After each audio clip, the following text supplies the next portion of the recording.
Have you ever found yourself squished into an economy seat, gazing longingly through that little curtain at the land of legroom and free-flowing champagne? You think to yourself, oh, one day, when I've won the lottery or married a royal.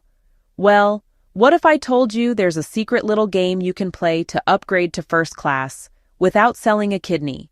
And that's exactly what we're going to talk about today. So, get comfortable, maybe pour yourself a little something, and let's figure out how to get you flying in style. Ready? Let's go. So I'm going to start out by sharing the real insider secret. Some airlines allow you to bid to upgrade to business class and premium seat assignments. If you're not familiar with upgrade bidding for airline tickets, it's time to learn. So what is a bid upgrade? Glad you asked. A bid upgrade allows you to bid money for a chance to move from your booked economy seat to a premium cabin, like first or business class, for a specific flight, rather than paying the full price. Airlines use this system to fill unsold premium seats, and you typically place a bid via an airline invitation or their website, and the bid amount is only charged if the upgrade is successful. Bidding is for a single flight segment, is non-refundable, and eligibility depends on the airline, route, and original ticket type. So, here's how it works. First, check eligibility. Visit the airline's website or look for an email invitation to see if your flight and ticket type are eligible for bidding. Step 2. Place a bid. If eligible, you'll be directed to a page to place a bid for an upgrade on a specific flight segment. The airline usually sets a minimum and maximum bid amount. Step 3. Wait for confirmation. You will receive an email notification about the success or failure of your bid a certain time before the flight, often between 24 and 72 hours prior to departure. Step 4. Get upgraded, if successful. If your bid is accepted, the amount you offered is charged to your credit card, and you'll enjoy the perks of a premium cabin seat. Step 5. No bid, if unsuccessful. If your bid isn't accepted, you remain in your original seat and are not charged. Sounds easy, right? Now let's talk about how to place the winning bid. So the million-dollar question is, how much should you actually bid? This is where the real psychology comes into play. It's terribly tempting to just put in the absolute minimum amount. You think, ooh, I'm being so clever and thrifty. But here's the thing, so is everyone else. Bidding the rock-bottom price is like showing up to a potluck with just a bag of chips. You'll be in a massive pool with hundreds of other hopefuls, and your chances are slim to none. On the other end of the spectrum, you have the panic bidders, the ones who go all in and bid the maximum amount. I must have this seat. They think, and yes, overbidding almost always guarantees you the upgrade, but you've completely defeated the purpose of the auction, which is to get a deal. You might as well have just paid the full business class fare in the first place. Remember, you're not trying to buy the whole plane, darling. Just rent a comfy seat for a few hours. So, we must resist the urge to go to either extreme. This is where our Goldilocks strategy comes in. You want a bid that's just right. My advice is to aim for the lower middle range. Look at the bidding scale the airline provides. If the minimum is, say, $200 and the maximum is $800, don't bid $205. That's just not going to cut it. Try something in the $350 to $400 range.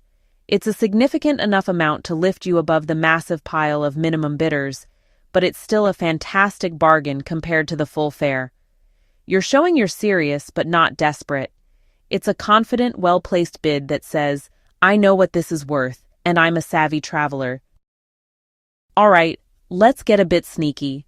One of my absolute favorite tips is to become a bit of a stalker. Of the seat map, that is. Most airlines will let you view or change your seat right up until check-in, or you can use tools like Expert Flyer or Seat Arrow. It gives you a real-time glimpse into how full your flight is, and more importantly, how full the cabin you're bidding on is.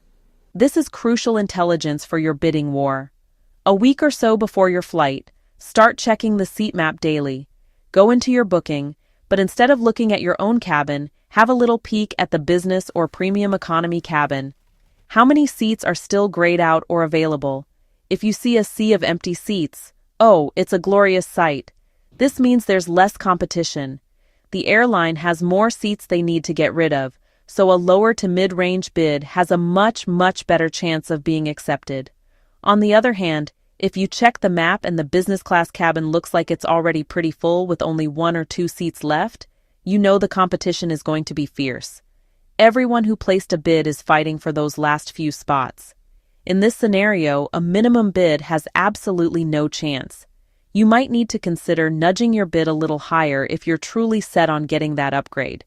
It's all about supply and demand, and by watching that seat map, you get to be an insider who understands the market before you commit your cash. Now, let's talk about those lovely little things called points or miles. You know, the ones you've been collecting for years every time you buy a coffee or do your weekly shop, thinking, one day, these will get me somewhere. Well, today could be that day. Many frequent flyer programs have a fantastic little secret. They allow you to use your points to upgrade your seat, sometimes in conjunction with these very auctions, or as an entirely separate option.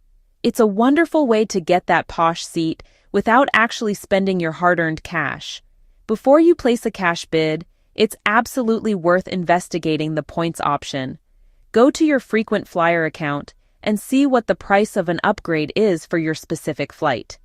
Sometimes the value you get from using points for an upgrade is amazing. You will have to do a little bit of mental arithmetic, of course, to see what makes more sense, the cash bid or the points redemption. But if you're sitting on a ton of points that are about to expire, it's a no-brainer. Using them for an upgrade is a brilliant way to unlock their value. For some airlines, you can even use a combination of points and cash, which gives you even more flexibility. So, always check your points balance. This final tip is a simple one, but honestly, it might be the most important. You've done your research, you've placed your strategic Goldilocks bid, you've stocked the seat map, and now you wait. The upgrade offers, the golden tickets, are almost always sent out via email. And here's the clincher. They are incredibly time-sensitive. The airline isn't going to wait around for you to finish your lunch. They have a plane to fill, and they will move on to the next person on the list if you don't respond quickly. So, in the 24 to 72 hours before your flight, you need to be on high alert. Treat your email inbox like it's the hotline to a celebrity agent. Turn on your notifications. Check it obsessively. Check your spam folder too, because you just know that's where the most important email of your life will decide to go for a little holiday. These emails will often have a subject line like, "Your upgrade offer is here," or "An opportunity to upgrade your flight." When you see it, you must act fast. Don't see the email and think, "Oh, I'll look at that after dinner." No. By the time you've finished your strawberry cheesecake, that offer could be long gone, whisked away by a faster, more decisive bidder. Open it immediately, follow the link, and confirm your upgrade. It's often a case of first come, first served among the successful bidders. It's a mad, frantic dash to the finish line, and you need to be ready to sprint. And there you have it, folks. The insider secrets to playing the airline upgrade game and winning. It's not some dark art reserved for the super rich. It's a system that anyone can learn to navigate with a bit of know-how and a touch of strategy. The worst that can happen is you fly in the seat you originally paid for, no harm done. But the best that can happen? Oh, the sheer, unadulterated joy of turning left when you get on the plane. So, next time you book a long-haul flight and that little email pops up inviting you to bid for an upgrade, don't just delete it. You might just surprise yourself and fly the friendly skies sipping a complimentary glass of bubbly at 35,000 feet. Do you have any bidding secret tips you'd be willing to share? Pop them all in the comments. Thank you so much for watching, stay safe, and I'll catch you in the next video.